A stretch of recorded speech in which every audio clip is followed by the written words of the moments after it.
Linda, are you with me in the Google chat?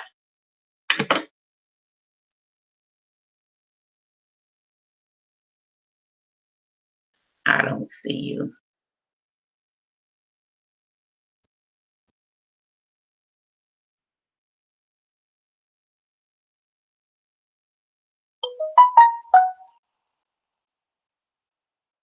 What is going on with my phone?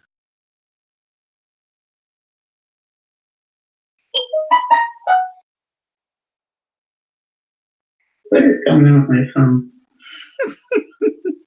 Hi. Hey, hey, hey. What is going on with my phone? All right. Hi. Oh, I guess I should turn my sound down. Sorry. Hey, sorry.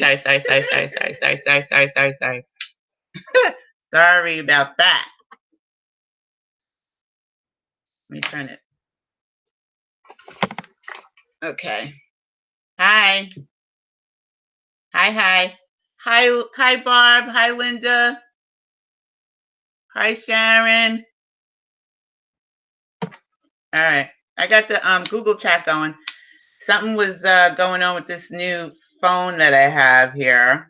So, not phone, the camera. So we're back on the old camera, the the laptop camera. Here's some sage for you. Woo.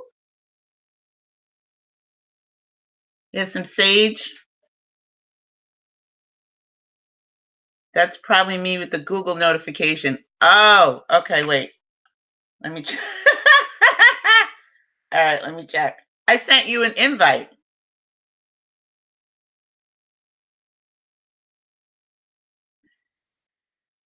New subscriber. Sharon, you just now subscribed to the channel? Just now? Wow. I don't see it, Linda. I sent you an invite to the Google chat, but I don't see anything here from you from Google. Let me check my email. Nope, nothing.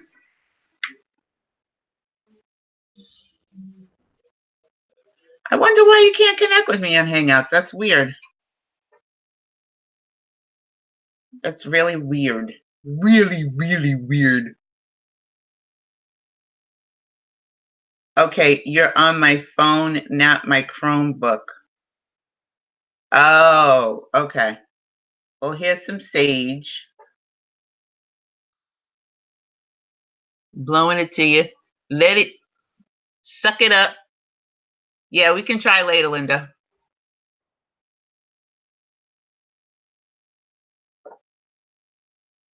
Hey, G. Greetings.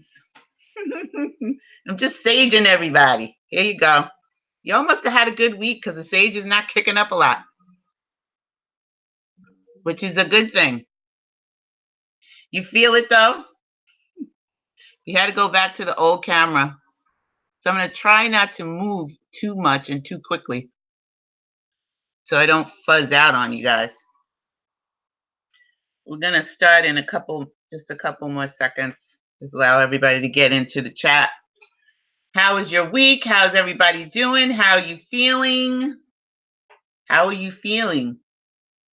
My father used to ask my auntie that all the time. She said, with my hands.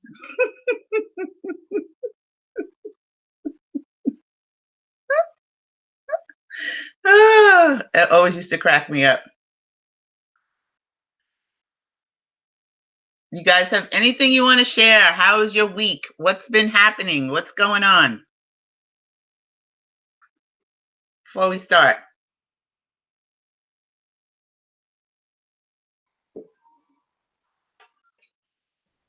Before we get busy.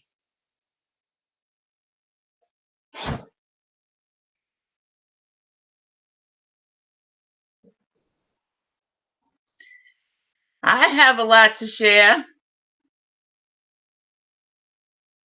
All right, we're going to have to figure out this Google Hangouts. I like the way this Google Hangouts is a lot better than YouTube. The stream looks a lot better on Google Hangouts than it does on YouTube using my camera on my laptop. I'm just saying. So y'all got to get with the program. Okay, so let's get busy. Let's get started. Let's get started. We're going to play the music. Cue the music, maestro. Okay, so let's get busy. Let's get started. We're going to play the music. Cue the music, maestro. Let's go. Can't get super high plane.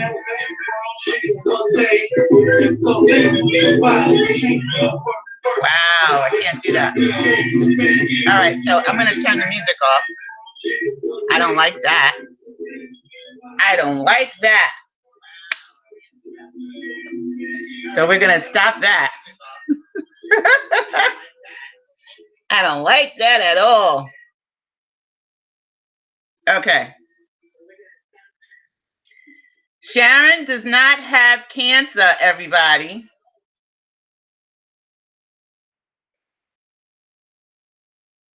Bravo.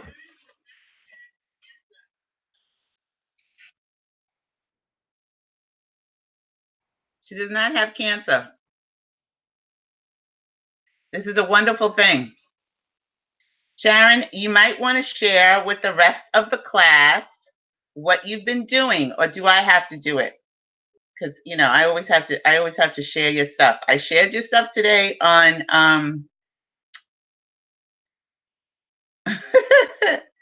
I just want to welcome everybody to the Indigo Room. This is where we discuss all things spiritual. And by that I mean that we are non-physical spiritual beings having physical human experiences. Life is supposed to be good. It's supposed to be fun. It's supposed to be delicious. And we can change our reality if we choose by using our imagination, even when it's wiki-wacky,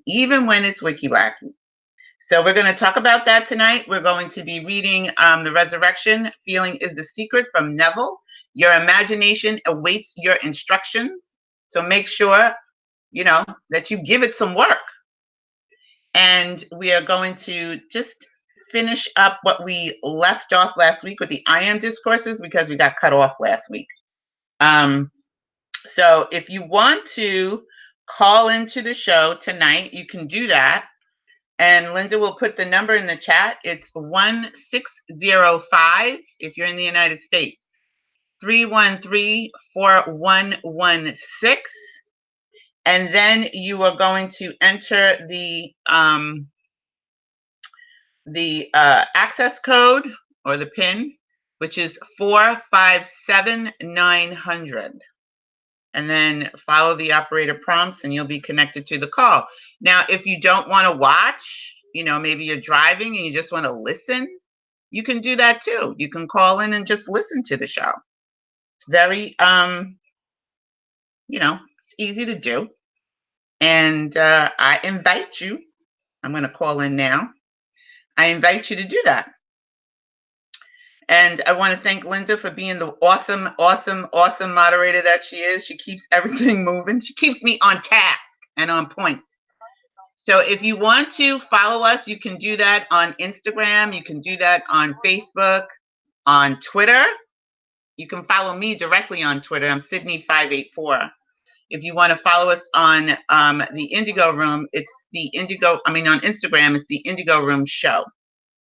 That's how you follow us on Instagram. So let me just connect to the call. And it's the access code is 457900. That's what that is.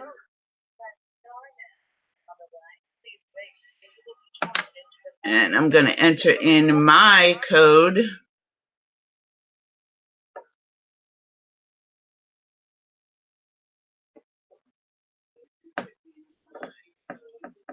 All right, I did that backwards. I'm a little backwards today. Today was a good day. I was I had something happen today, and I just want to encourage you to really use your imagination and really use the tools that you have, because you can really change your reality right in the middle of something that's gone, maybe to the left that you didn't want to have happen. Um, I had something happen today to me, and right as it happened, I changed it. I went into my imagination and I said, you know what? I don't like this. I'm not feeling that at all. And instead of, lamenting or feeling bad about it, or thinking, oh, well, okay, this didn't work, and whatever it is that you got going on in your mind at that moment, I was beating myself up for a minute. I was like, I should have did this. I should have done that. I should have said this. I was like, wait. I have tools. And the wonderful thing about having those tools is that if you remember in the moment, you can revise it. So I went right into my imagination immediately. Like, after I realized that I could change this, because in the beginning I didn't think I could change it. I was like, oh man, it didn't work. I was like, wait, this is a perfect opportunity for me to use my tools. This is a perfect opportunity for me to revise my day. This is a perfect opportunity for me to jump into my imagination, because my imagination is waiting instructions from me, right? So I could either go with the scenario that I didn't like and that I didn't want, or I could jump into my imagination. So by the time I got to work, because this happened right before I got into my office. By the time I got to work, I sat down and I went right into my imagination. Right in. I sat back in my desk and I went, closed my eyes, and I revised my day. And I'm going to do that again tonight. And I'm going to keep on doing it until I feel the click and I feel the tones of that it's taking on the tones of my reality. And then I let it go. And it's going to be fun. So I encourage you guys, instead of when something pops up, catches you off guard, and you're like, oh, wow, why did that happen? What's going on? Why did it? Just stop in that moment and use your tools, because we have tools.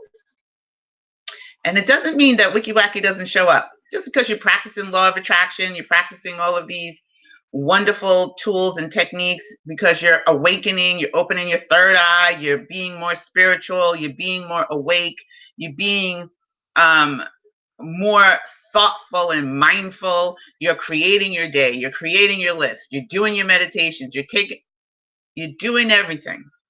That does not mean that Wiki Wacky does not sneak up on you, but it's there to teach you to flex your muscle, your imagination muscle. It's there to teach you whatever it is that you've got going on. I feel like I got something on my face. Whatever you feel like you got going on, whatever's happening in that moment that you don't like, that's not in line with what you think you're thinking of. Remember, you have subconscious thoughts that are running in the background. And if you haven't done any of your work, or maybe you got lazy, right?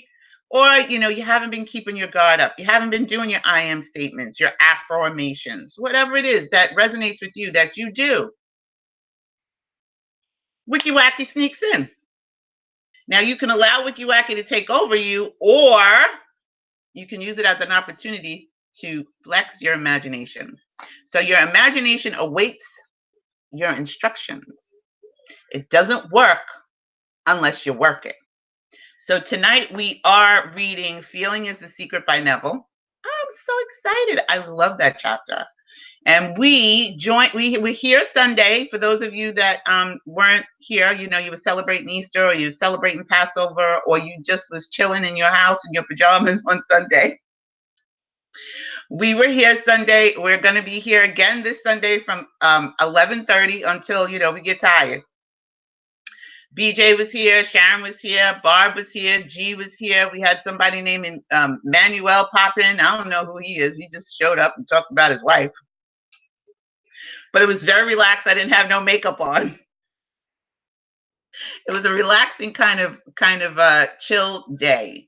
And we talked about Octavia Butler, and we shared some things with that. We shared how she created her reality and how she wrote her reality into existence. So if you want to check that out, go check out the Good Rising playlist and watch the video. And then maybe you can join us on Sundays at 11:30 Eastern Time. I don't know what time it is going to be in your spot. You know, there's so many time frames, so many time zones around the world. Whatever time zone matches, you could Google it. 11:30, you could Google that. All right. So I just want to say, I just want to take a peek in the chat and see who's here, if I missed anybody. BJ's here. Hi, BJ. How you doing? How you doing? Barb said she was on an airplane. She watched the rebroadcast on Sunday. That's right. You were on an airplane on Sunday. How did that go? Funky double zeros in the house. Woo! Hello, Funky.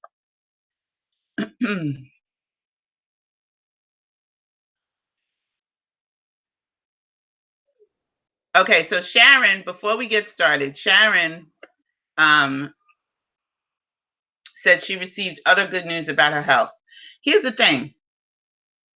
Sharon, my good friend Sharon, from when I was like, you know, in junior high school, has been using her imagination, and she's been changing the reality, and she's been recreating the way that, you know, she wanted her health to go. And she was told, by the way, it is spring in New York and it is warm in my apartment again. Now this is not steam heat. This is just regular heat. But anyway, Sharon used her imagination to change the way, you know, her health was presenting. And she was getting all kinds of, you know, bad news about her health from the doctors that she was going to. So I think what happened was you went to a different doctor, right, Sharon? You went to a different doctor? Anyway, ran all these tests and found out that the doctor who had her on all this medication was incorrect. She did not have congestive heart failure. She did not have an enlarged heart. They did all these other tests, the tests for cancer and all that. None of that happened because she went into her imagination and was not having any of it. She changed her reality. So again, I want to congratulate my friend Sharon and her health and well-being. And so now she's going to be changing her diet and jumping on the Dr. Sadie train with me. Right, Sharon?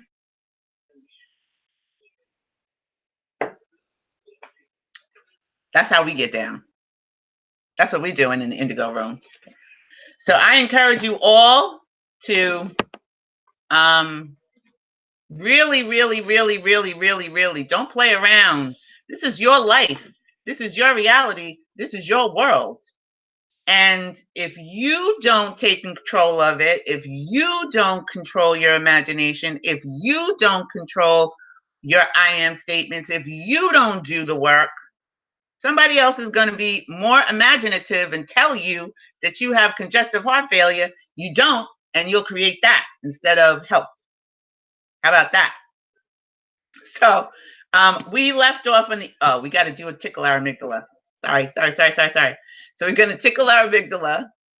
We're going to do a little breathing really quickly. We're not going to do too long.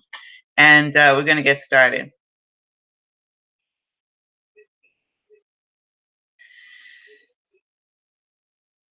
And Barb went on a fine little plane. She said she went fine little plane. She was on an airplane, a little plane.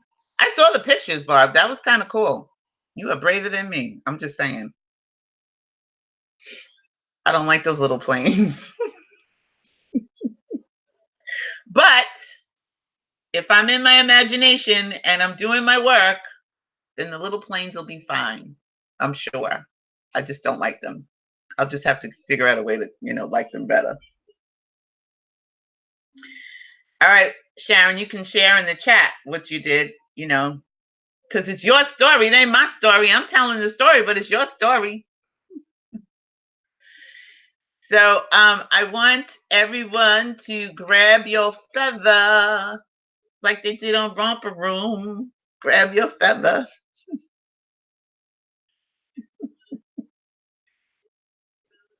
Grab your feather.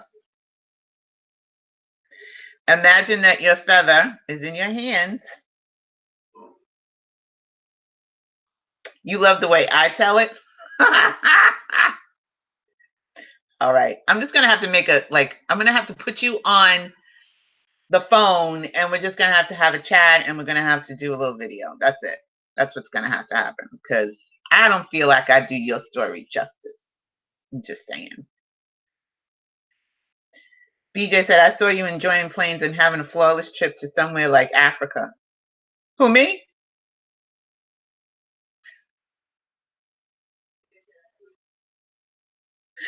G.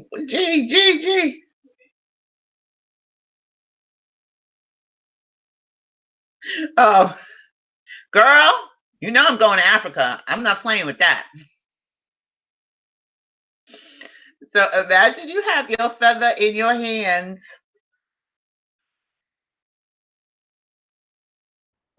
Helping me get over small planes. I've been on many small planes. Cleopatra, chill. Relax. Relax yourself. I've been on many small planes. I've traveled around the world. I haven't been to Africa yet. However, I have been on small planes before. I don't particularly enjoy them. I get on them. I just don't particularly like them. Too tough. So I have to figure out a way to like them more. I'm just saying. Okay, so imagine thank you, BJ, for helping me getting over my dislike of small planes. Just like I don't like little cars. I don't like those little cars, those little clown cars. I don't like them. They're cute. I don't like being in them. I'm a big girl. I'm tall. I'm 5'11". I'm just saying.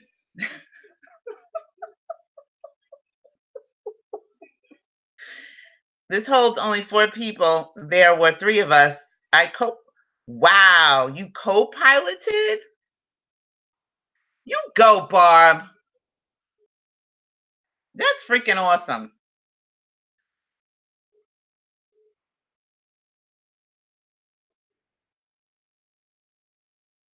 I want to be like you when I grow up. Imagine liking small planes. Okay, I will try. Because I'm not going to do it. Okay, I'll give it a shot. I will do it.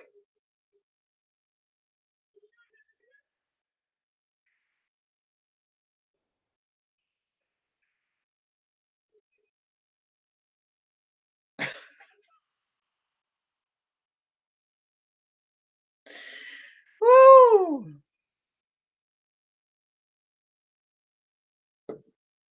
Okay. So let's get off the planes now. And imagine you have your feather in your hand.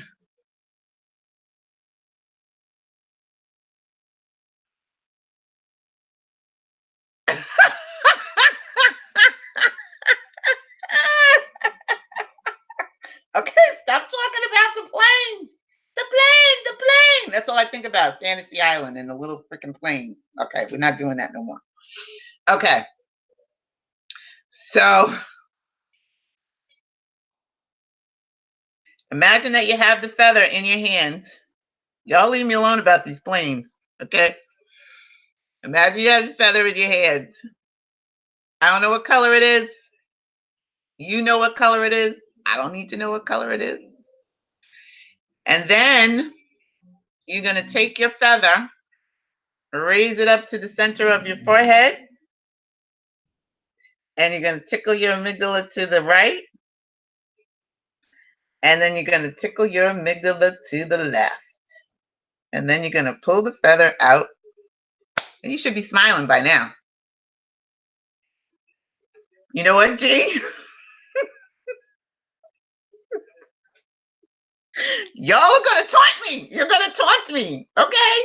Wait until I find out there's something that y'all are afraid of. Wait, just wait. I'm not going to let up.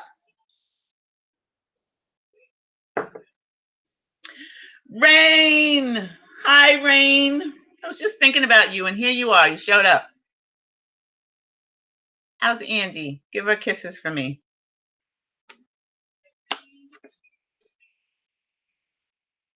Y'all need to stop laughing at me, though. For real. Don't be sorry, Barb. Are you kidding? Nah. You know what? We love it. We love that you are the courageous one out of the group. Well, out of my, more courageous than me. And you got on that plane, girl. With no fear. I love it. So I just got to work on that. That's something I have to work on. I don't know. So we left off, we left off last week in chapter 7 of the I Am Discourses. So I do want to go over that a little bit. I just want to take some highlights out of it, and then we're going to jump into chapter 7. Chapter 8, Feeling is the Secret from the Resurrection. And I do want to say hello to my Indigo roomies over there on TalkShoe. And I think where we left off was, sorry. There were a couple of things that I wanted to highlight in chapter 7 of the I Am Discourses that we didn't get to talk about. So we left off when I said, I am the full liberation of divine love acting, and then the camera, and then, YouTube said, later, Sydney, you're out of here. But I'm on page 79 real quick. And I thought this was important because we talk about what I have on my wall, and this saying is very powerful. This I am statement is very powerful. I find it very powerful. I have it around my house, and it is, I am the governing love, wisdom, and power, with its attendant intelligent activity, which is acting today in every single thing that I think or do. I command this infinite activity to take place every moment and be the sustaining guard about me, that I move, speak, and act only in divine order.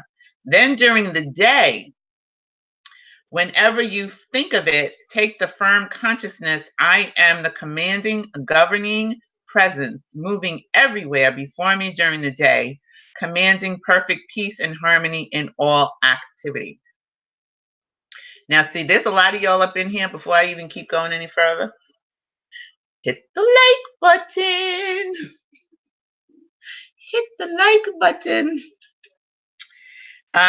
It matters not what the manifestation may be within the body or without. The student must take his firm stand that his body is the temple of the Most High Living God. This is the unquestionable truth, and this attitude consciously maintained will more rapidly bring the body into perfect activity, which was intended from the beginning.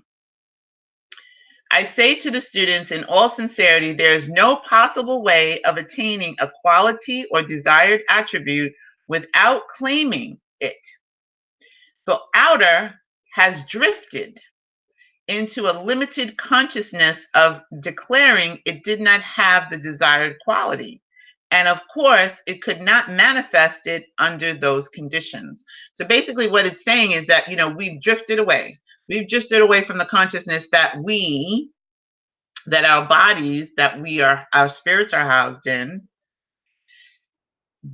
doesn't have this perfect being. And I was thinking about that today because I was thinking about my friend Sharon. And, we all believe too that we should, our bodies grow old and decay and then, you die. Well, that's what we've seen, throughout the years. That's what's been taught to us. People believe when they get to be 50 that their bodies all of a sudden, or 45 or 40, that their bodies all of a sudden go on the decline. I'm a woman of a certain age, so I'm not going to even tell you what my age is because that's none of your business.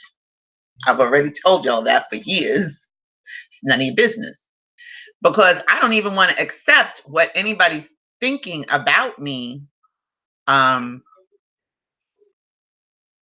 the age that I am, and about what they believe decline should happen. And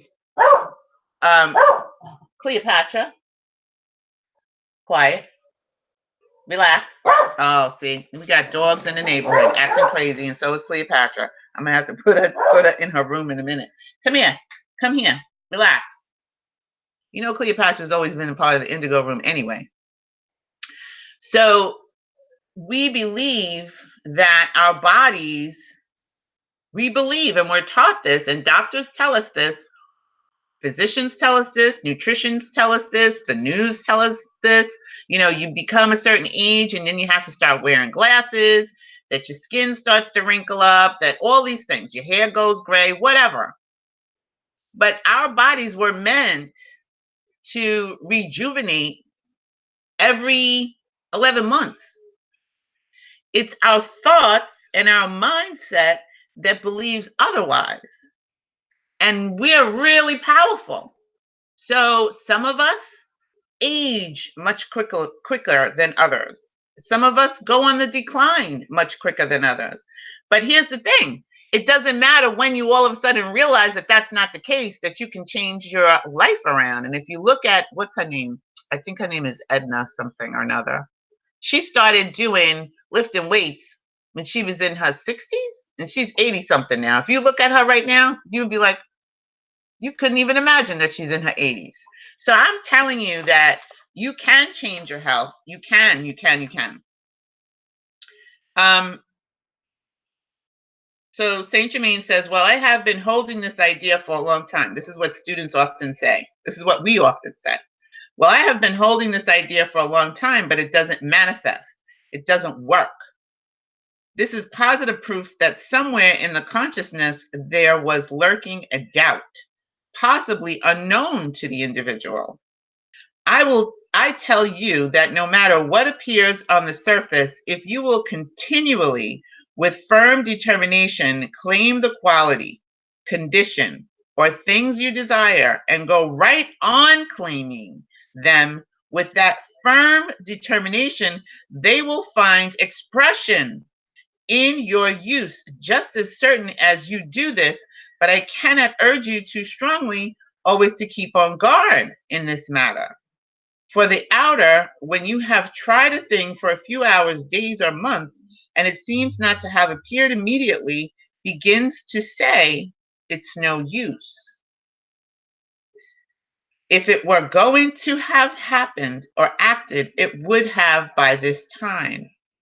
Such a thing as failure is absolutely impossible when you have set the power of the I am God in you in action to accomplish a given purpose.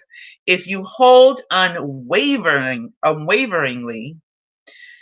to it with determination. So you have to.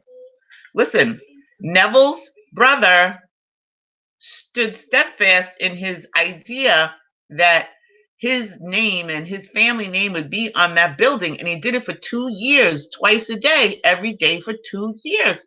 How many of us are doing that twice a day, every day? Okay, maybe we do it in the morning, maybe. You brush your teeth every day, right? You make sure you do that. You eat every day, you make sure you do that. You sleep every day, you make sure you do that. So be in your imagination every day. Be in your imagination every day. Be in your I am statements every day. Every day. Many times I have seen students nearing wonderful achievement, wonderful victory and freedom, and this outer attitude of not yet being accomplished would rush in, get their attention to such an extent that it would either retard greatly their progress or shut the door indefinitely. The student should compel himself or herself to hold before the mind this truth, that when the I am power and presence is set in motion, it can no more fail in its accomplishment than the universe stop its activity. For this mighty I am presence to fail in its accomplishment would mean that the universe would instantly be thrown into chaos. Such is the certainty and power of the I am accomplishment. It simply cannot fail unless the outer obstructs the way. Remember, I said last week, we're the barrier. It's us. Ain't nobody else. It is us. There is no other. It is us. We are the problem or the solution. If you look down on the bottom of the page, the next paragraph says, for every student should guard with great watchfulness that he does not use the I am in negative expression. For when you say, I am sick, I have failed, I am not accomplishing this thing as I should, as what happened to me today. As soon as that happened, I was like, oh man, I was beating myself up for like about 10 minutes. And then I was like, wait. I don't have, what are you doing? So it says, I am not accomplishing this thing as I should. You are throwing this mighty energy into action to destroy the thing you wish to accomplish. Think about that. You are destroying the thing that you wish to accomplish. This always happens whenever you use the word I, for that is the release of the universal power. Knowing that the I am is you, then when you say my head aches, my stomach is out of order, my intestinal tract is disturbed, you are throwing the energy into those parts to act according to the thing you have decreed. So you're throwing the energy into those parts. When you say you have a headache, when I say, oh, my back, that's why I don't even say my back. I say the back. I'm not even like, we're not dealing with that. I'm not, nope. So if you're throwing the energy into these parts to act according to the thing that you have decreed, for when you say my, it is the same energy acting, because there is only one person who can say I or my, only one. And that is you decreeing for your world. So you are decreeing your own demise.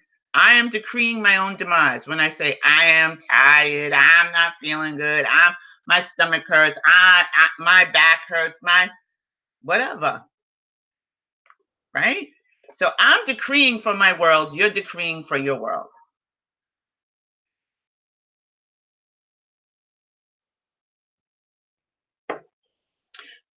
Gee, okay, so I stopped and I looked at the chat for a minute. Okay, so I just want to say, hey, Rain, she lost track of time. That's okay. And Andy's doing well. Good. We sent her kisses. We love you, Andy. And G says he's tickling his amygdala on a small plane. See, y'all are trolling me with this small plane nonsense. I'm working on it already in my imagination.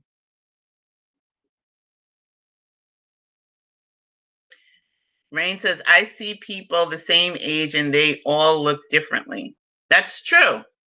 That's absolutely true. And Rain says, I gave Angie her hugs and kisses from you, and she was like, oh, Sydney, thank you. She loves you. I love her too. Yes, because I've seen people that are my age and they look way older than me. I don't even tell people what age I am because I don't want them to feel bad. There's some people I work with, we're the same age. And they were like, oh yeah, I'm such and such and I'm this and I'm that. And girl, I'm just so tired, I'm old. And I'll be like, I'm just me chuckling. In my mind, I'm going, well, dang. If I tell you how old I am, because they all think I'm younger than them, right? The ones that are the same age as me, they all think I'm younger than them. Well, when you get to my age, this is what they say. When you get to my age, I was like, okay, when I get to your age, all right. I just leave it like that. Hey, Miss Nia, my cousin's here in the house. Hi, baby. So I'm just going to finish these last couple of things in the I Am Discourses. Then we're going to jump into Feeling is the Secret from Neville. But I wanted to make sure that we covered this part because it's important. I feel it's important, especially if, like, you have some things that are going on in your body and you want to change those things. I'm not going to even say the word S-I-C-K. It's like a curse word. Barb, Nia is my cousin. Barb, that's Nia. Nia, that's Barb. So the correct attitude to take if some organ seems to be rebellious. Oh, I like that. I like that. Rebellious. If some organ seems to be rebellious, not the S-I-C-K word, but rebellious. If some organ seems to be rebellious, is to instantly declare and hold fast to it. This is the correct attitude. I am the only perfect energy acting there.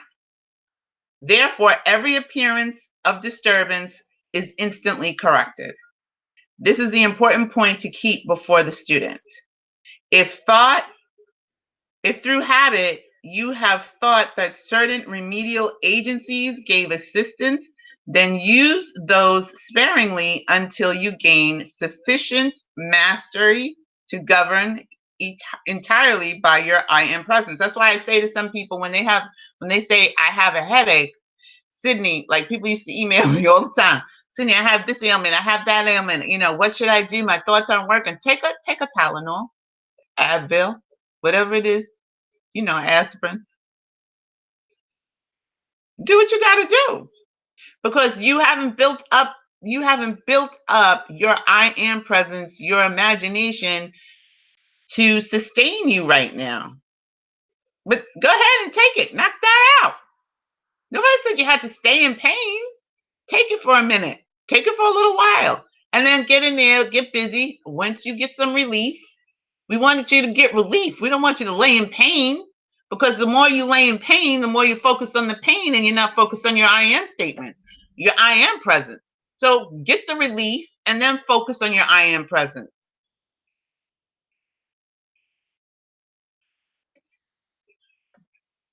Get the relief. Linda says, I have to watch out for the my in my words. I sure missed that when we first read this chapter. Yeah. That's why I wanted to make sure we went over that because I did not want us to miss that part because it's very important. I assure you that even though you think that I'm sorry, we already read that part. So, for instance, I have watched the medical world for many centuries, and when one individual of so-called authority says that a certain remedy is no longer of use, it is but a short time until it disappears entirely. Think about that. right? We can think about that with polio. When they said they found the cure for polio, right? And the polio vaccine, we found the cure. We have the thing, and now it's eradicated. It doesn't exist. So, in a short time, when someone says they have the authority that a remedy is no longer necessary, then we don't use it anymore. So you're the one that has to have the authority over your own life. You're the one that calls the shots. You're the one that gives your imagination the work. So you have to be the authority in your world. And when we stop looking outside to outside authorities, to people who we think know better than us and know more than us, like I did a couple, years back when I was looking to my pastor and looking to, the religions that I was in, that they have more authority than me, and trying to get help. You do what you can. You do what's necessary, and so that you can get some relief, and then you build yourself up so you can be stronger. And once you build yourself up so that you can be stronger, you won't need those things anymore. There is only one intelligence. We're on page 83, discourse number 7. There is only one intelligence and presence acting, and that is the I am God in you. That's something that you can put around. Put it in your phone, put it on your desktop, put it wherever you need to put it. Take your stand unwaveringly with the I am presence, God in action in you, and know that it is the only life in you, and all things or remedies to which you alone give power. Is it not much better to go directly to this great I am presence and receive its all powerful, limitless assistance, which cannot fail, than to give power to something that leads you around Robin Hood's barn to get assistance from something in the outer to which you have given the power? We spend so much money and time giving our power to things outside of us when there is help within. We don't take the time to find it because, we want relief right now. And I get that, we do.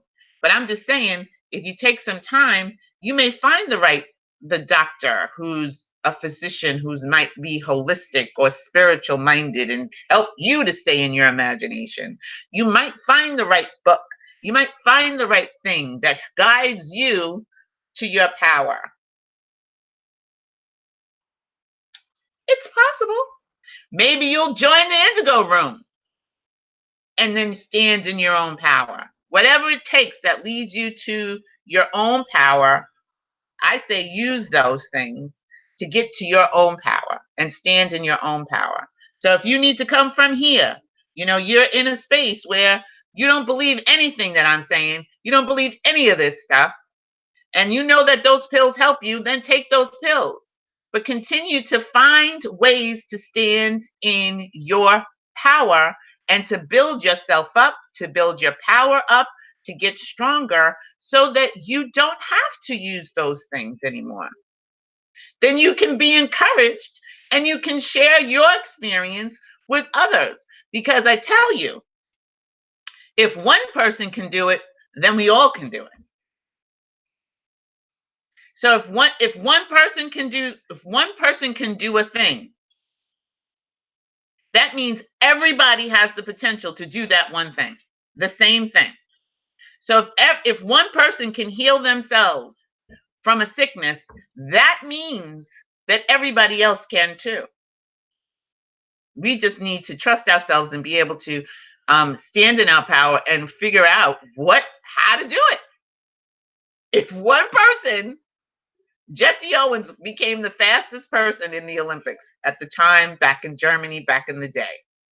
And what's her name? Rudolph. What's her first name? Is it Linda Rudolph? No. Maya Rudolph. I think it's Maya Rudolph. She was an athlete as well.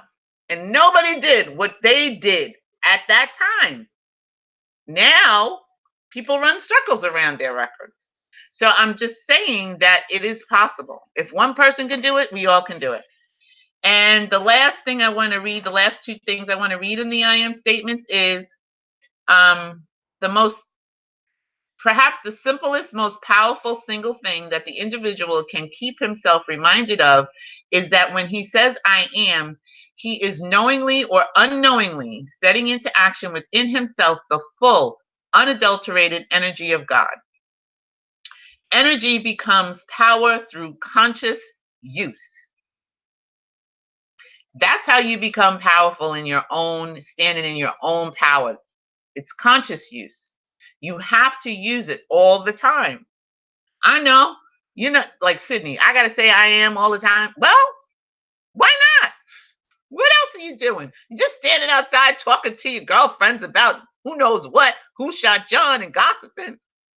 So while you're there listening to her, say I am. I am the presence. I am the only presence acting. I am the governing presence. I am God. I am rich. I am whatever statements you have to say that's going to sustain you and make yourself more powerful in this experience.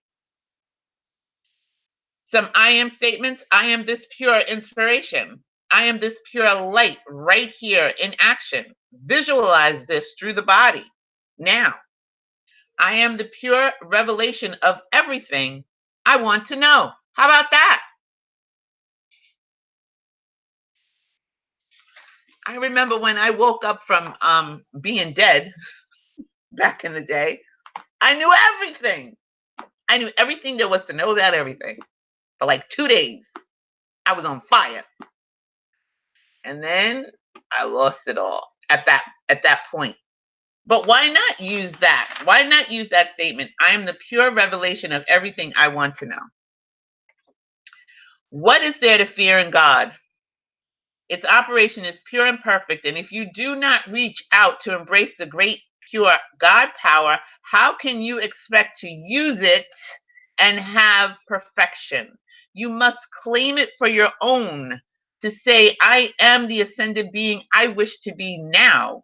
I am my eternal liberation, now forms all imperfection from all, I am my eternal liberation now from all human imperfection.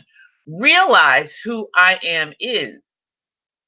I am the governing power of this activity, and therefore it is always normal for me to act and be delicious and be fabulous. There is no human being in the universe who can recognize this I am presence for another. I can't recognize it for you, and you can't recognize it for me. In your recognition of this I am presence as who you are, every step you gain is a permanent accomplishment, and there can be no regression. So that was chapter 7. Not all of it, just some of it. I highlighted the points that I thought were powerful, but it's all powerful. And if you don't have this, please get it. It's very helpful. So we're going to jump into the resurrection real quick.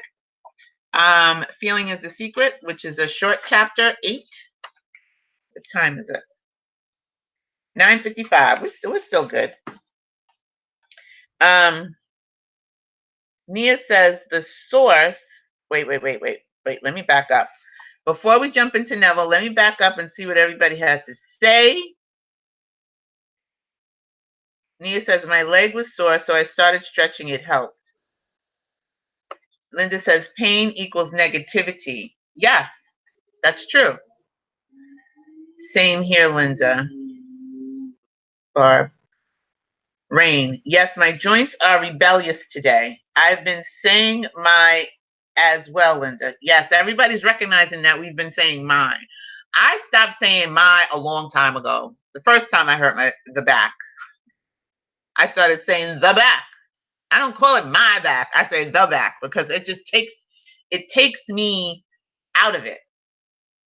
I become detached from it.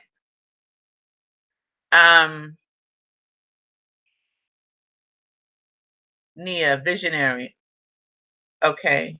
Nia says the source dwells in all, but oppression told everyone different to keep human under control with religion. Energy spirit is in all. You just have to vibe positively. You do have to vibe positively, but you also have to do the work. So that means that you have to change your subconscious thoughts, because we were all raised with wiki wacky, right? In our family specifically, we were raised with some wiki wackiness.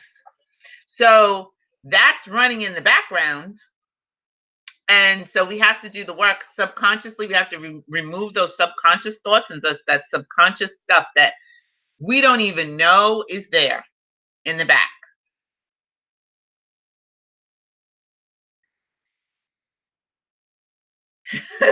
Nia, yes, right? Right? So we got work to do, sis, cuz. Okay.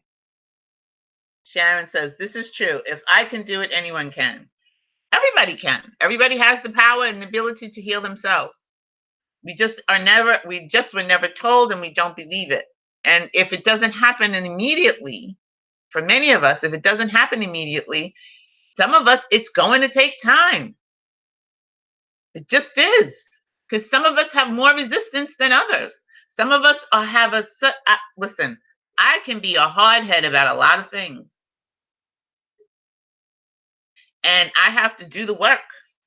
I have to write down what my beliefs are about certain situations, because I don't believe the same thing about everything.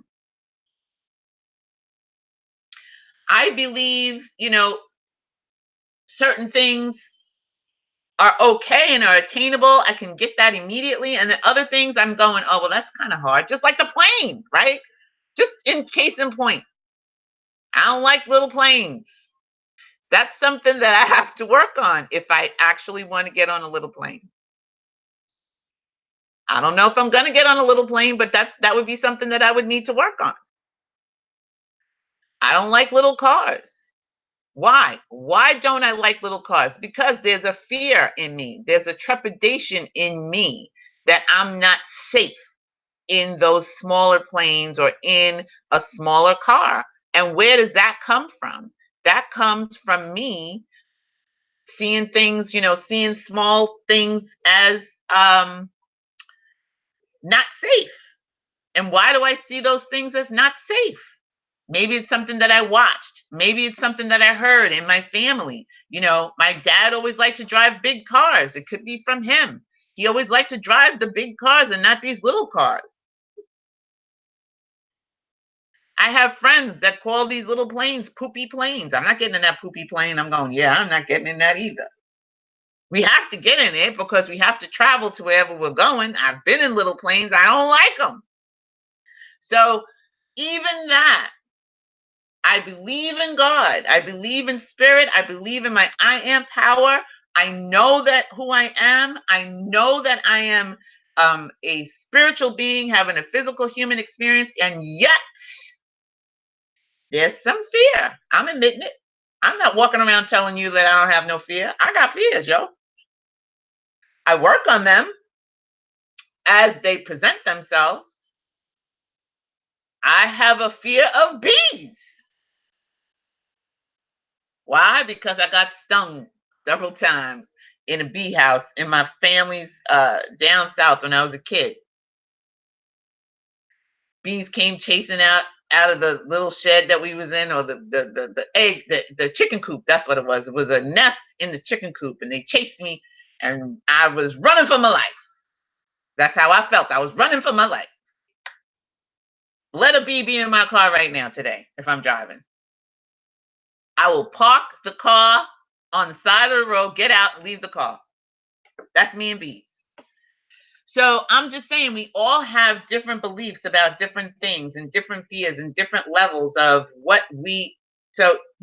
that's why your I am statements are so important. That's why working in your imagination is so important.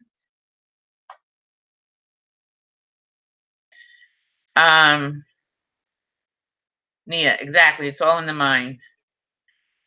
Linda, I was having difficulty with my imagination of certain situation, and I just realized that I needed to change my imagination feeling.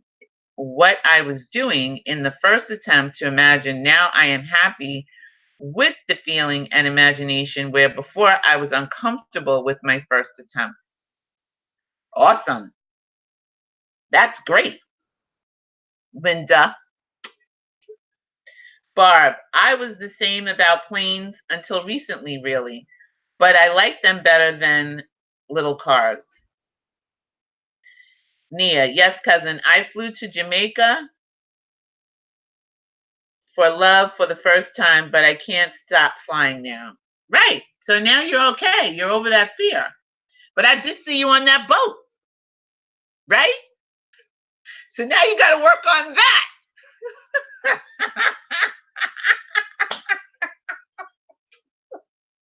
See, I don't have no fear of boats. Me and boats and water, I'm cool. Planes, little tiny planes, not so much. So that's something I have to work on. Barb, part of the reason I went was to get through something else going on in my life. Told myself that this would prove to myself that I can do something I wouldn't have done before. Awesome. Nia, great. Linda, power of the mind. Yes, you can do boats. If I can do little planes, you can do boats. Okay, so we're going to jump into chapter 8, Law and its Operation. And this is Feeling is the Secret. And I want to, we're going to read this. We're going to read this. If you want to leave, you can leave now, but we are going to read, we're going to get through this right here tonight before we go. So I know some of you only want to stay for the hour, but I'm going to read this. And if you want to come back, you can listen to it later, but we're going to get through this. This book is concerned, we're on page 45. This book is concerned with the art of realizing your desire.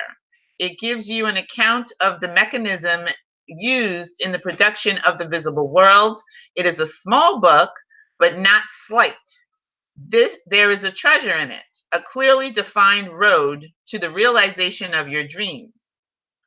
Where it is possible to carry conviction to another by means of reasoned arguments and detailed instances, this book would be many times its size. It is seldom possible, however, to do so by means of written statements or arguments, since to the suspended judgment, it always seems plausible to say that the author was dishonest or deluded, and therefore his evidence was tainted. Consequently, I have purposely omitted all arguments and testimonials, and simply challenged the open-minded reader to practice the law of consciousness as revealed in this book.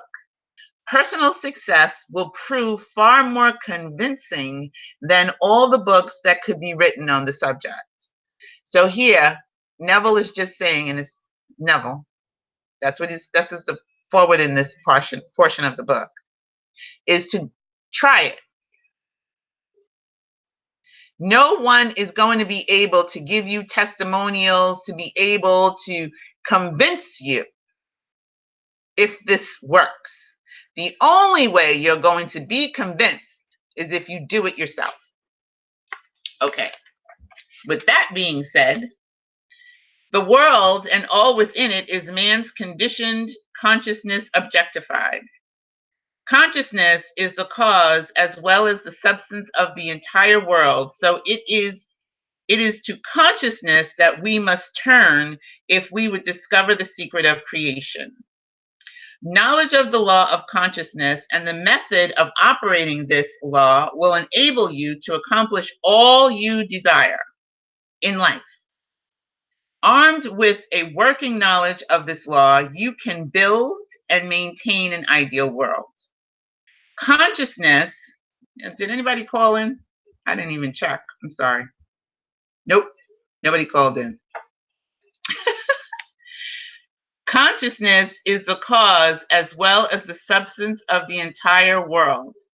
So it is to consciousness that we must turn if we would discover the secret of creation. Knowledge of the law of consciousness and the method of operating this law will enable you to accomplish all you desire in life. Armed with a working knowledge of this law, you can build and maintain an ideal world. Consciousness is the one and only reality, not figuratively, but actually. This reality may, for the sake of clarity, be likened unto a stream which is divided in two parts, the conscious and the subconscious. In order to intelligently operate the law of consciousness, it is necessary to understand the relationship between the conscious and the subconscious.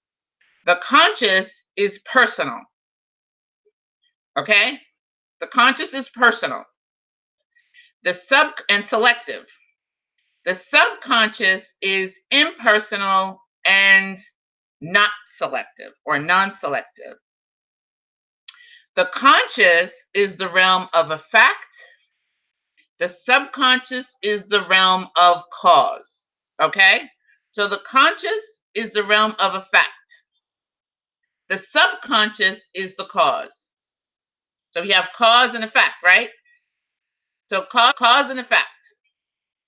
This is what causes, this is what your subconscious, what's going on inside here, deep down, is the cause. Okay, what's happening? All right, I'm still okay. I'm still okay. The cause is what's giving the effect, right? So we have cause and effect. This if I drop this phone on the floor, right? Then the effect would be that it might break. And the cause was that I threw it on the floor. So if your subconscious is the cause, then what your experience is in the outer is the effect. Does that make sense? Cause and effect. So the conscious is these two aspects are the male and female divisions of consciousness. The conscious is male, the subconscious is female. The conscious generates ideas and impresses these ideas on the subconscious. So what I'm thinking right now is impressing ideas on my subconscious. All right? So what I was raised as a Jehovah's Witness, I was raised with my parents, however my parents raised me and what they taught me to believe, because my mother was afraid of spiders and she was afraid of insects. And so, she impressed on us certain beliefs. My father impressed on us certain beliefs. My grandparents, my family, my friends imparted on me growing up certain beliefs, which became subconscious. Those are my subconscious thoughts. Sometimes I don't even know that they're running, but they are. By this law, first conceiving an idea and then impressing the idea conceived on the subconscious, all things evolve out of consciousness. And without this sequence, there is not anything made that is made. The conscious impresses the subconscious, while the subconscious expresses all that is impressed upon it. So it's like clay, if you can use an analogy. If you take clay and you impress upon it, you take a stamp and you put a stamp on the clay, and you impress that form on the clay, and the clay hardens, that's the form it'll take, right? So your subconscious is impressed by your conscious thoughts, whether you are aware of them or not. So the subconscious does not originate ideas, but accepts as true those which the conscious mind feels to be true. and in a way known only to itself objectifies the accepted ideas. So we don't know how it does it. It's really none of your business. And you can probably spend a whole lifetime trying to figure that out. But that's what happens. So the ideas, the thoughts, the feelings, the emotions, the feelings that are impressed consciously impressed, that we have consciously, you're sad, you're happy, whatever, is now impressed on our subconscious. And that is what manifests our reality. That is what creates the form. Now, it doesn't originate the idea. The ideas are originated consciously and then impressed on our subconscious, and our subconscious makes the way, creates the reality. God within. Therefore, through his power to imagine and feel and his freedom to choose the idea he will entertain, man or woman has control over creation. Control of the subconscious is accomplished through control of your ideas and feelings. The mechanism of creation is hidden in the very depth of the subconscious, the female aspect or womb of creation. The subconscious transcends reason and is independent of induction. It contemplates a feeling as a fact.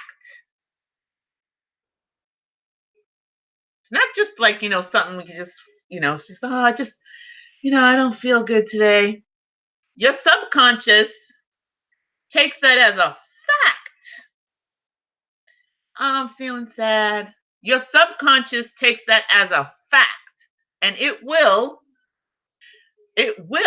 manifest more things for you to be sad about. It's no respecter of persons. It really doesn't care if you're sad, if you're happy, if you're joyful. It wants to do what you're asking it to do. And we're asking it to do that with our feelings and our thoughts and our ideas. The mechanism of creation is hidden in the very depth of the subconscious. The female, I read that, I'm sorry. It contemplates a feeling as a fact, existing within itself, and on this assumption proceeds to give expression to it. The creative process begins with an idea, and its cycle runs its course as a feeling and ends in a desire to act. Ideas are impressed on the subconscious through the medium of feeling. No idea can be impressed on the subconscious until it is felt.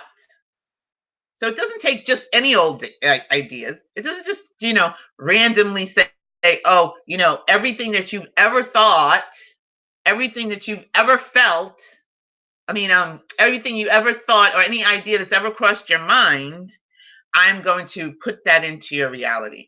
No. It takes everything that is felt. Like it's not until it's felt. That's why your feelings are so important. It's not until it's felt that it starts to express in your reality. So right now I could be feeling, really sad. Or I can be feeling really, really badly. Just having bad feelings. Wicky wacky day, and I'm just immersed in wicky wackiness. It might not even express it right away. It might not happen right now. But if I don't change it, if I don't rectify it, if I don't correct it, if I don't change up my feelings, if I don't allow my feelings to be expressed and then realize that this is what I'm doing and I want to change my reality, I'm going to find more things to be sad about. More things are going to come into my experience that I'm going to be sad about. That's why when you're depressed, you can't really fight your way out of a paper bag. I've been there before. You can't find your way out of a paper bag. Like if you were sitting in a paper bag and somebody said, Sydney, all you have to do is go like this and it's wet. Like a wet paper bag, you can find your way out of a wet paper bag. It's just easy. Punch it through, poof, it falls apart. I couldn't do that. So there's some people that can't even do that. I do know that feeling. You can't even fight your way out of a paper bag because you got these feelings, and the feelings are now manifesting even more so outside of you. I mean, just giving you more of whatever it is that you're feeling depressed about. You can't see anything good. I know that seems like um, a simple diagnosis, and I'm not trying to make anybody who's genuinely depressed just feel like it's a simple fix, because it's not really that simple, but it is. It's simple. It's not easy to do right away. That's what I mean. It takes work and determination, but you can do it. Ideas that are impressed through the medium of feeling. Ideas are impressed on the subconscious through the medium of feeling. No idea can be impressed on the subconscious until it is felt. But once felt, be it good, bad, or indifferent, it must be expressed. Feeling is the one and only medium through which ideas are conveyed to the subconscious. Therefore, the man or woman who does not control his feeling may easily impress the subconscious with undesirable states. By control of feeling is not meant restraint or suppression of your feeling, but rather the disciplining of self to imagine and entertain only such feelings as that contributes to your happiness. Control of your feeling is all important to a full and happy life. Never entertain undesirable feeling, nor think sympathetically about wrong in any shape or form. Do not dwell in the imperfection of yourself or others. That's not always easy to do, but it can be done with some work on our part. Let me just say that. To do so is to impress the subconscious with these limitations. What you do not want done unto you, do not feel that it is done unto you or another. This is the whole law of a full and happy life. Everything else is commentary. Again, that made me fall out of my couch when I was reading it this week. Every feeling makes a subconscious impression, and unless it is counteracted, that means acting counter to the feeling that you got going on now, you create a new feeling.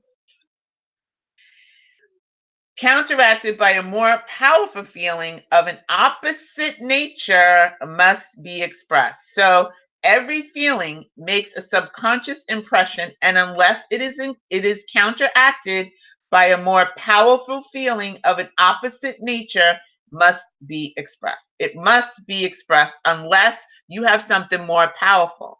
And if you don't have a more powerful feeling, so if you're feeling lack, and you're feeling like you don't have any money, and you're not feeling abundant, that is the most dominant feeling.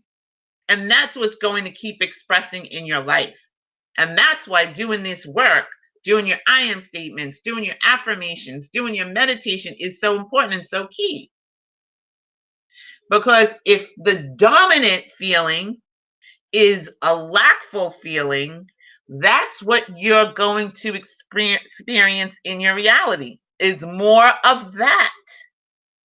So it's the dominant feeling. It's not the fact that you're thinking, oh, I'm rich, I'm healthy. Okay, yeah, where's my money? You got to do some work, yo. The dominant of two feelings is the one expressed. The dominant one.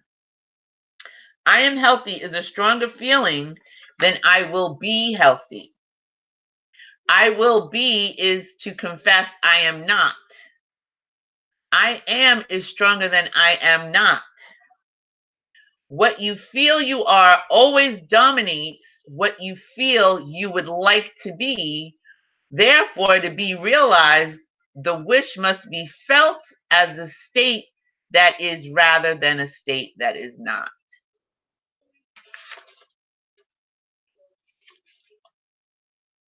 Okay. Does everybody get that?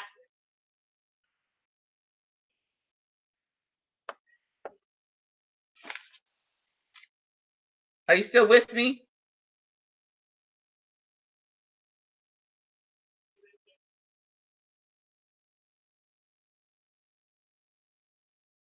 All right.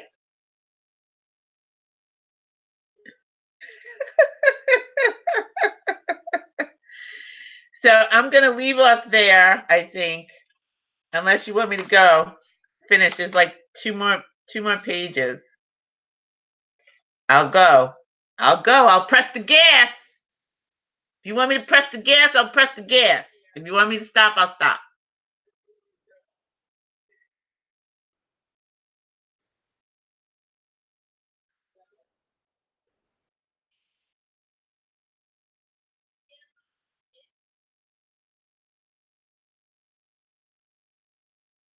Okay. All right, so I'm going to finish that. So it says the dominant of the two feelings is the one expressed. I am healthy is a stronger feeling, as I said, than oh my God, it was Cleopatra. I thought something was moving over in the corner. Okay, I'm sorry. I already read that. Sensation precedes manifestation. That's why sensation precedes manifestation. You know, like people always ask for signs. They want signs that something's going to happen. The sign does not come. Signs do not precede, they follow. So the sensation is the thing you want first, right? Sensation is the thing that precedes the manifestation. So Neville always says signs do not precede, they follow. What that means is they follow the work that you've been doing in your imagination. That's when the sign comes up. That's when the driftwood shows up. That's when things start showing up because you've been doing the work. So sensation precedes manifestation as well. So that comes first. The feeling comes first. Then the manifestation follows, which is the sign, basically. So sensation precedes manifestation, and the foundation upon which all manifestation rests. Be careful of your moods and feelings, for there is an unbroken connection between your feelings and your visible world. Your body is an emotional filter and bears the unmistakable marks of your prevalent emotions. Emotional disturbances, especially suppressed emotions, are the causes of all disease. To feel intensely about a wrong without voicing or expressing that feeling is the beginning of disease in both body and environment. Do not entertain the feeling of regret or failure, for frustration or detachment from your objective results in disease.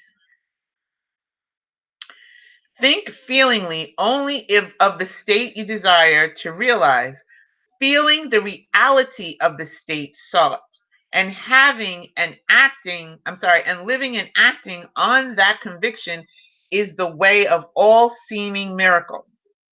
All changes of expression are brought about through a change of feeling. A change of feeling is a change of destiny. All creation occurs in the domain of the subconscious. What you must acquire then is a reflective control of the operation of the subconscious, that is, control of your ideas and feelings. How many of us are really controlling our feelings? I mean, truthfully, I can't even say that I'm doing that all the time. I mean, I'm working on that, but I can't say that I'm in control of my feelings all of the time. Sometimes they just run amok, and then I gotta go chase them down the hallway and say, "Get your ass back over here. We're not doing that today," like I had to do this morning. Chance or accident is not responsible for the things that happen to you, nor is predestined fate the author of your fortune or misfortune. Your subconscious impressions determine the conditions of your world. The subconscious is not selective, it is impersonal, and is no respecter of persons. The subconscious, and if you want to replace subconscious with God, you can do that too. It is no respecter of persons. If you think about it, the sun shines and sets for everybody, right? Doesn't just shine for the good people. It doesn't just shine for the wonderful people, the kind-hearted people, the people that are doing good deeds. That sun shines on everybody and for everybody. So there is no respecter of persons. That's why, some people can use this law and create things that you think are terrible. Now, there's karma also. There are things that will happen that, they may not be able to sustain those creations, but there's no respecter of persons. Just understand that. So you don't have to get wicky-wacky about what somebody else is creating in their world. It's none of your business. It's none of our business. That's what they're doing? Okay. That's not what I would choose. However, that's what they're doing. All right, that's in their world. I don't have to be a part of that. The subconscious is not concerned with the truth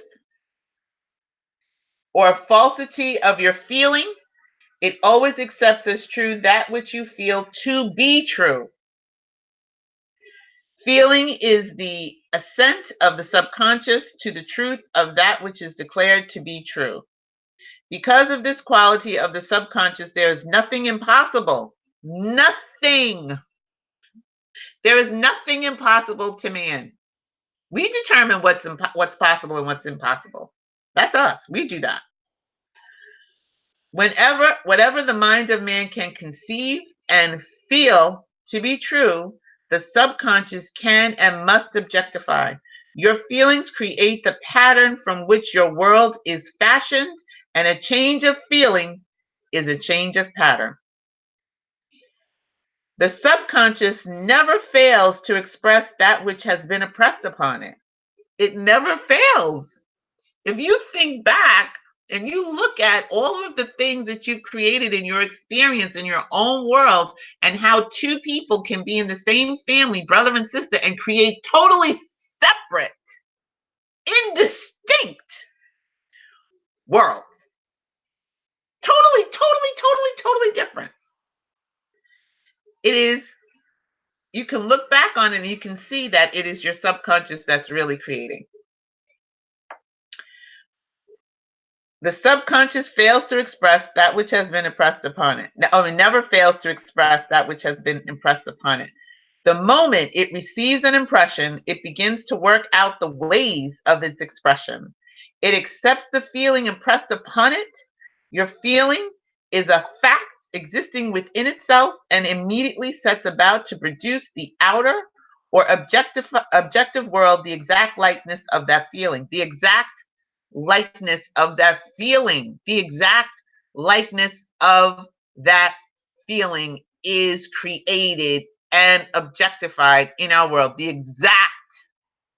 Exactly. The subconscious never alters the accepted beliefs of man and woman. It never alters it. You believe it? Subconscious says, okay. It outpictures It outpictures them to the last detail, whether or not they are beneficial. It doesn't say, oh, Sydney, no, you don't want to do that, girlfriend. That's not really good for you. That's not healthy for you. Don't do it. Doesn't care. It doesn't care about that. It is just going to express what I'm feeling. Period. End of story. End of text. That's how we getting down. That's how we rolling. Subconscious says, okay, that's what you're doing. All right, let's go. To impress the subconscious with the desirable state, you must assume the feeling that would be yours had you already realized your wish. In defining your objective, you must be concerned only with the objective itself. The manner of expression or the difficulties involved are not to be considered by you. It's not your business how it's going to show up. Don't do that. Don't get involved. Don't start mixing up the Kool-Aid and then saying now, I'm going to add all these other things to it. No, you just wanted Kool-Aid, grape flavored, and that was it. And then you decided, well, I want it to be in a tall green glass with some flowers on it, and I want it to come on Monday and not Tuesday, and I need it to be here by 11:30. None of your business. Just ask for the Kool-Aid, get the Kool-Aid, and let the Kool-Aid show up how it's supposed to show up when it's supposed to show up. It's going to show up the way you need it to show up if you just get out of the way and just get into your feelings and feel good about it. And how does that feel good? How do you feel drinking the Kool-Aid once it's arrived?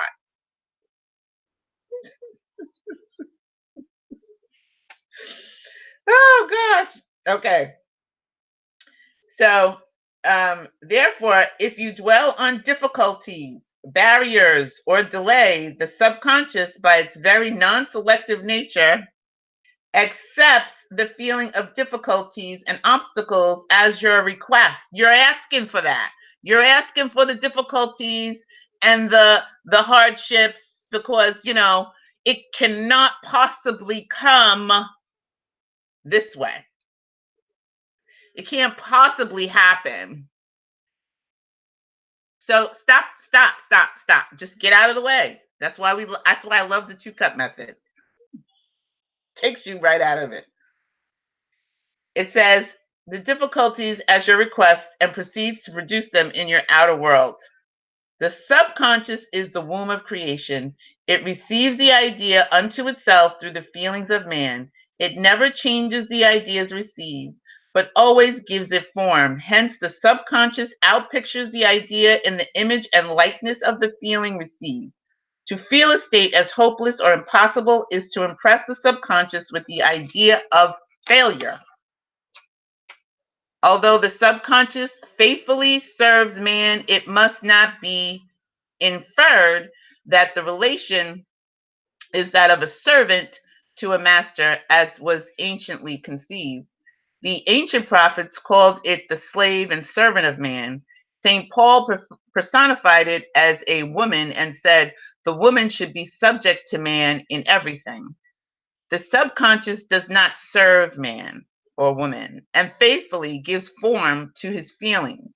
However, the subconscious has a distinct distaste for compulsion and responds to persuasion rather than to command. Consequently, it resembles the beloved wife more than the servant. The husband is the head of the wife, Ephesians 5, may not be true of man and woman in their earthly relationship, but it is true of the conscious and the subconscious, or the male and the female aspects of the consciousness. The mystery to which Paul referred when he wrote that this is a great mystery, he that loveth his wife loveth himself, and they two shall be one flesh, is simply the mystery of consciousness. Consciousness is really one and consciousness is really one and undivided, but for the creation's sake, it appears to be divided in two. The conscious objective or male aspect truly is the head and dominates the subconscious, subjective, or female aspect. However, this leadership is not that of the tyrant, but of the lover. So by assuming the feeling that would be yours, were you already in possession of your objective, the subconscious is moved to build the exact likeness of your assumption. Your desires are not subconsciously accepted until you assume the feeling of their reality. For only through feeling is an idea subconsciously accepted, and only through the subconscious acceptance is it ever expressed. It is easier to ascribe your feeling to events in the world than to admit that the conditions of the world reflect your feeling. The conditions of the world reflect our feelings.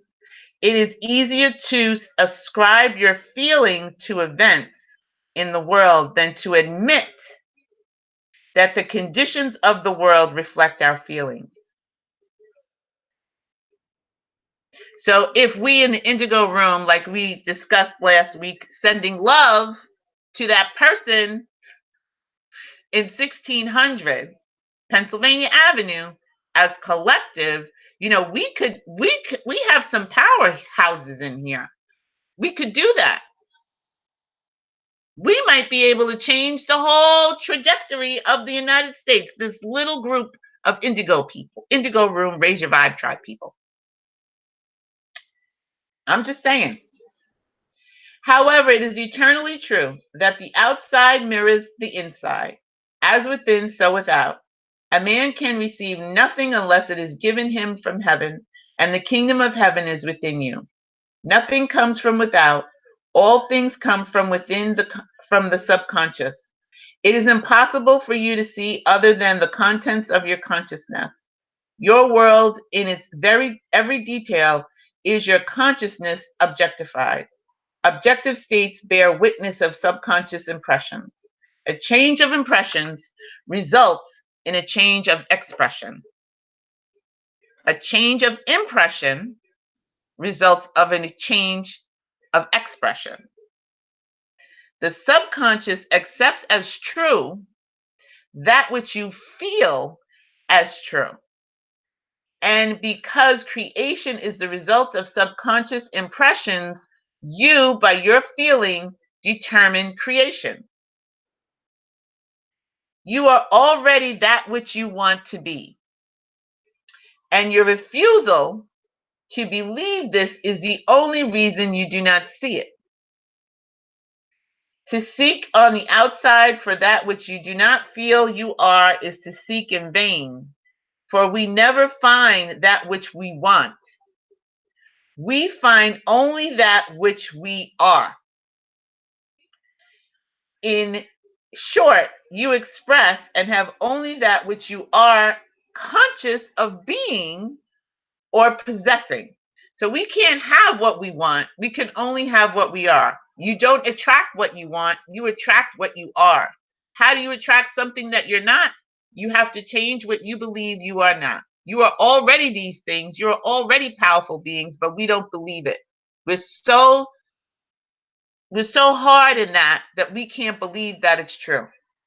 So we are having the experience that we are on the inside. It's hard to accept, but that's the truth. To him that hath is given.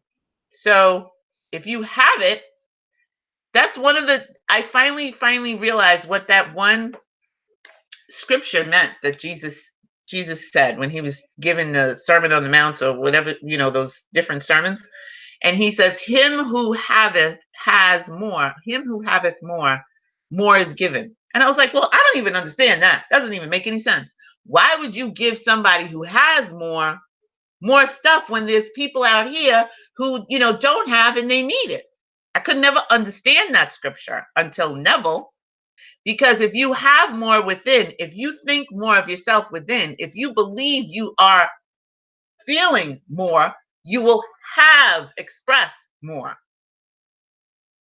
So the people who are not having more, him who has more will have him who has more will be given.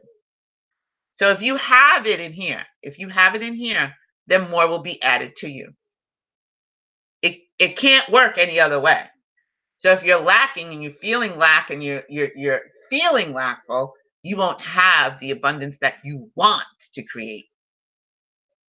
You'll never ever always have it. You'll always be hustling, you'll always be stressing, you'll always be striving, you'll always be grinding. It will never just flow to you easily.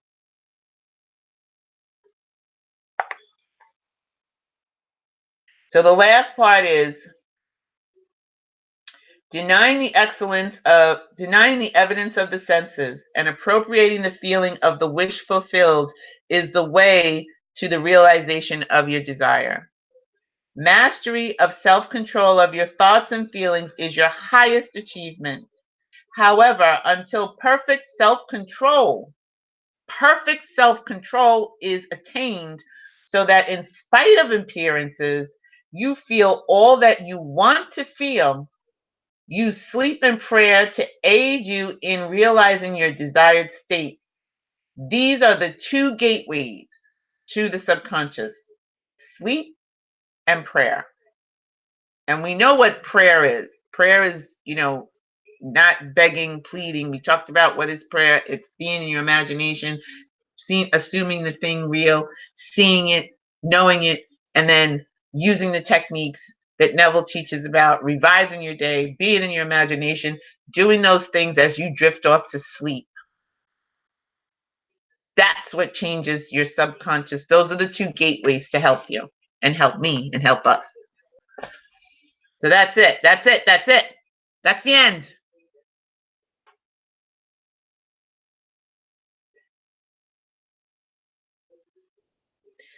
So I hope that you enjoyed this episode of the Indigo Room tonight.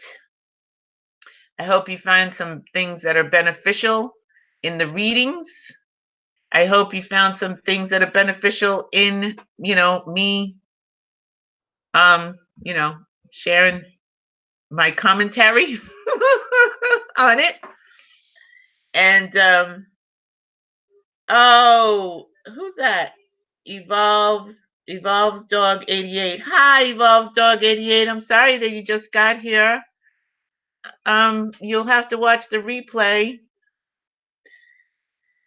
Bob says, perfect. Thank you, Sydney, for so much inspiration and fun too. I hope you have fun, and I hope that you allow this, what we learned tonight to really, really, really permeate your consciousness and seep into your subconscious, and get in your dreams. Do some of the work before you drift off to sleep tonight. And get in there and revise your day and imagine better than the best you know. Imagine better than the best that you know right now.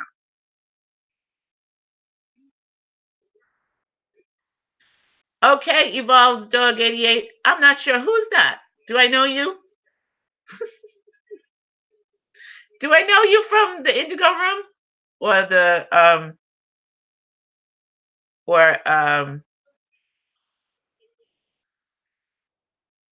my social media, my Facebook, or my Instagram, or my Twitter? Oh, you knew. Okay. Well, welcome. And we're glad that you're here. Hopefully you'll catch us next Thursday. Next Wednesday. I'm sorry. We're here every Wednesday from 9 p.m. until, we get finished. And we're also here on Sundays now. We're doing Sundays for a little while. It's an open chat for a little while on Sundays. But then it will be changing over to subscribers and members only. So you can join us on Sundays at 11:30 here. We're going to be live. So I want to thank everyone for joining me today. If I didn't, I know Deborah was, I don't know if she was here, but I want to thank Funk800, Rain, DJ, Sharon, Barb, Linda G. Did I forget everybody? Wanda, I don't know if Wanda was in the house, but hi, Wanda, if you weren't in the house. And Andy, who might be listening on the side. I think I got everybody. And my cousin Nia. So, and Evolves Dog. Funk800. Yay! So make sure you like, comment, subscribe. Tell me what you think about the video in the comments. How are you using your imagination to create the reality that you want? Don't forget to ring the bell so that you can get new content as we upload it, and join us live on Wednesday nights and Sunday mornings for our open chat. And I will see you on Sunday. I hope you enjoy the rest of your week. I love you immensely, and I thank you. Remember who you are. Remember that you are source energy right here in a physical body. Remember that you can be, do, and have anything that you desire. And remember, it's not being extraordinary that makes you unique. It is your uniqueness that makes you extraordinary. I'll see you on Sunday. Bye. Thank you, Linda.